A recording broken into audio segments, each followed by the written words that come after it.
Hey everybody, it's Reverend David and my trusty ministry assistant pilot, the St. Bernard. We've been out of this space for a few weeks now. This place has been pretty darn empty, so I thought I'd come back through and record a little bit in this empty house and give a little bit of a tour through the place in a few different videos.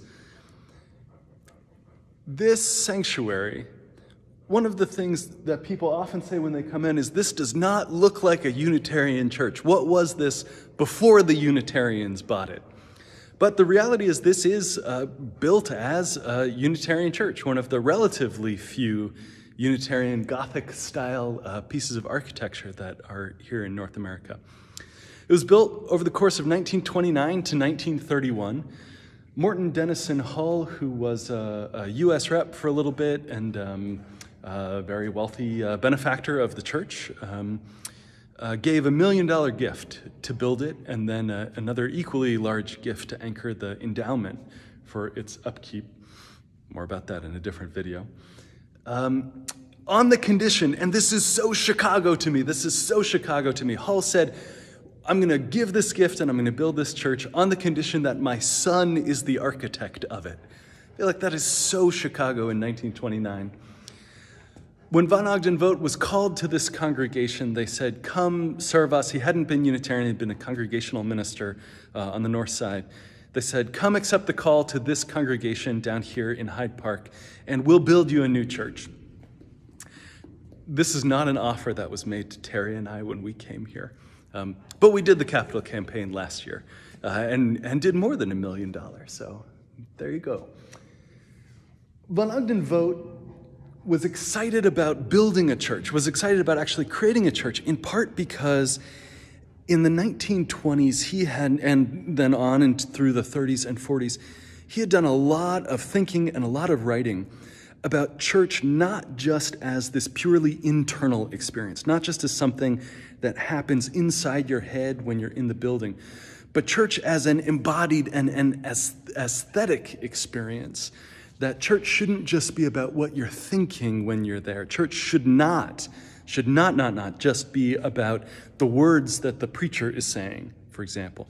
Church is about worship. The experience of worship is about the totality of life, which is something that's embodied, which is something that is beautiful, which is something that isn't just about your head, but your heart, your soul, your spirit, your compassion, and your mind, all of these things together. And so when he built this building, our very attentive St. Bernard, when he built this building, he's thinking about all of those things, and he's trying to put all of that stuff into practice.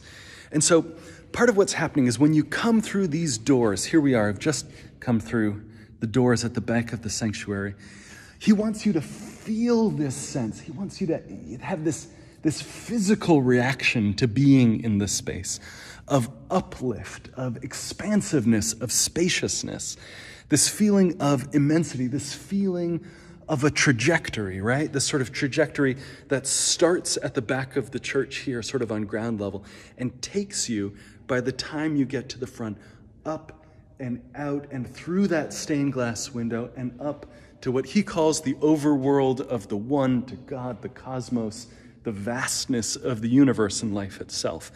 And he doesn't want you just to think about that. He wants you to have that feeling of lifted upness just by physically walking into the space, even if you have no other ideas about it. So, for example, he writes about having the arches be pointed up there, right? Not just be perfectly rounded barrel vaults, but come to points, because there's a sense still of motion in a point, that it's still taking you somewhere rather than just containing what's here.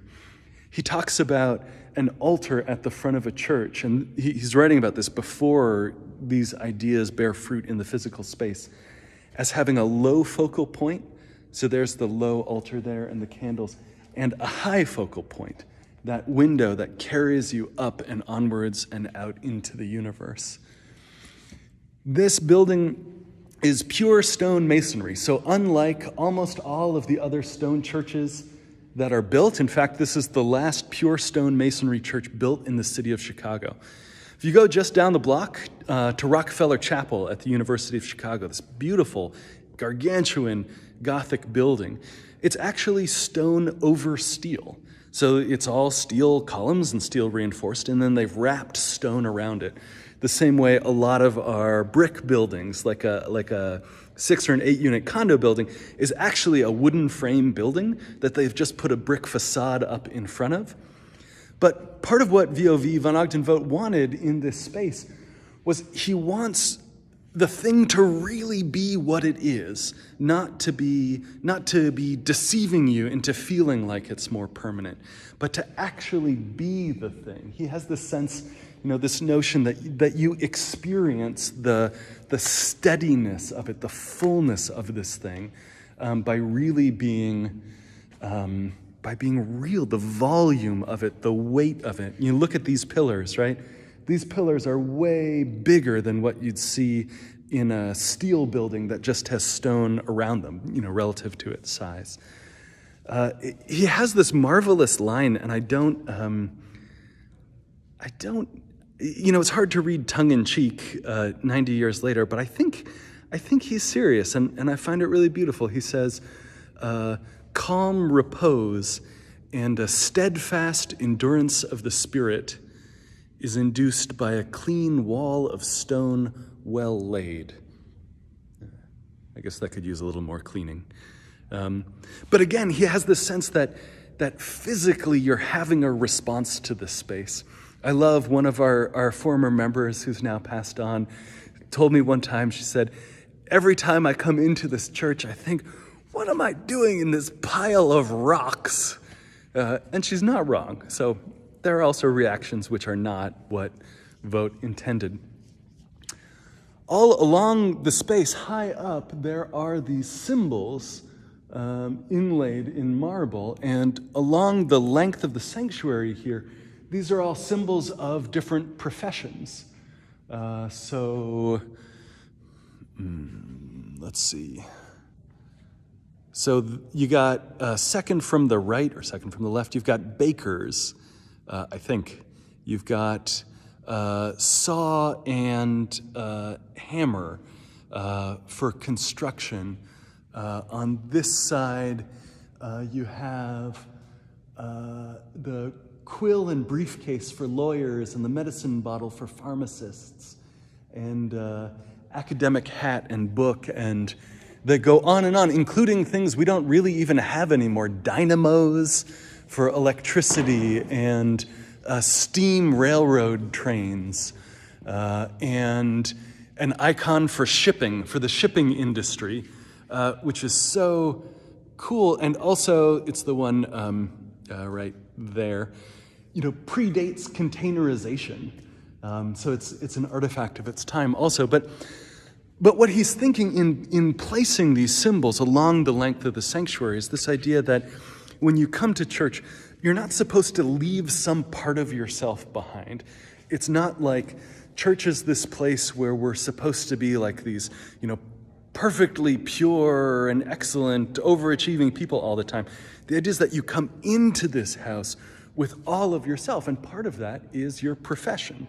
It's not just the totality of your emotional experience that you're bringing into church, but also your vocation. That there isn't a separation between who you are as a person committed to your faith, to your spiritual path, however you want to call it, right? That's not like one person over here, and then you at work is this different person over here. The idea is he's deliberately putting these symbols up there to say, no. You're bringing all of who you are into this house. The work is to live an undivided life. And that work is sacred, too. That there's not one arena in which we live out our values and a different arena in which we make money. The point is that it's all one, it's all together.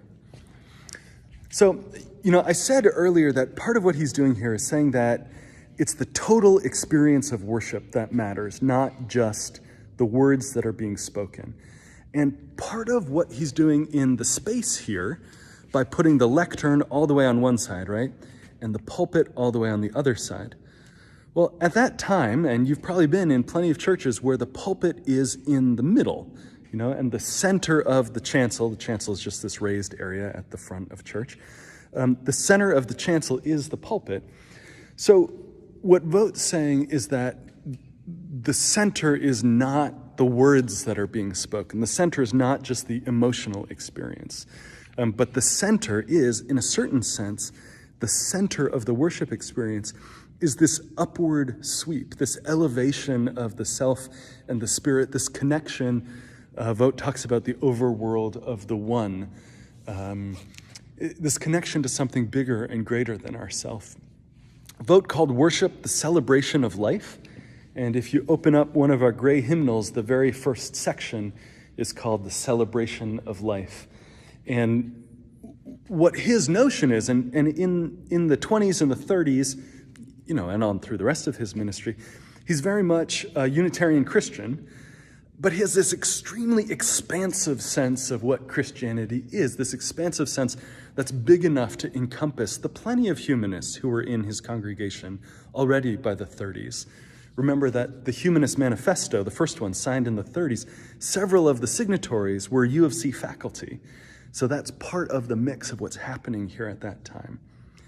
And that sort of expansive sense of worship as the celebration of life, of knowing where you stand on your own spiritual path and beliefs, but also knowing that your own lens that you're seeing it through isn't the be-all, end-all.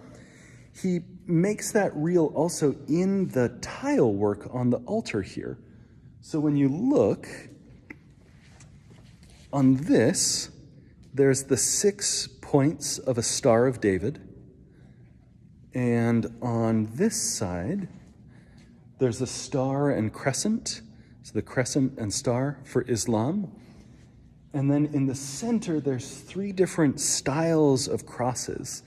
And I confess not knowing enough about cross styles to know yes, thank you, Pilate, for helping point these out. Is that sacrilegious? I'm not sure. Probably not for us. So the point is, in this altar, he's putting together the symbols of different religions. He's saying that it's not about this sort of narrow definition, but this really broad encompassing. And then above the altar, of course, he's putting a deliberately empty niche, so that rather than a crucifix, or rather than any particular specific conception of God, there's this emptiness, this space for you yourself to place your own concept of what that is. The overworld of the one, he says, without giving a great deal of detail of what precisely the characteristics of all of that means. He's saying, no, y'all got to do that work yourself. You got to figure that out. And there's space enough in the altar for different traditions. There's space enough in that niche for different pieces. This, behind the altar, above it, around it, there's more symbols of the natural world. So there's elements, fire and water on that side, birds and trees and fish and animals and star and planet, sun and moon, man and woman, gender binary, 1931. The totality of experience. And then this marble behind is called a reredos, and I'm sure this is not what he intended, since he predated its discovery. But it always strikes me, this to me, and this is a David interpretation, I think a nobody else interpretation.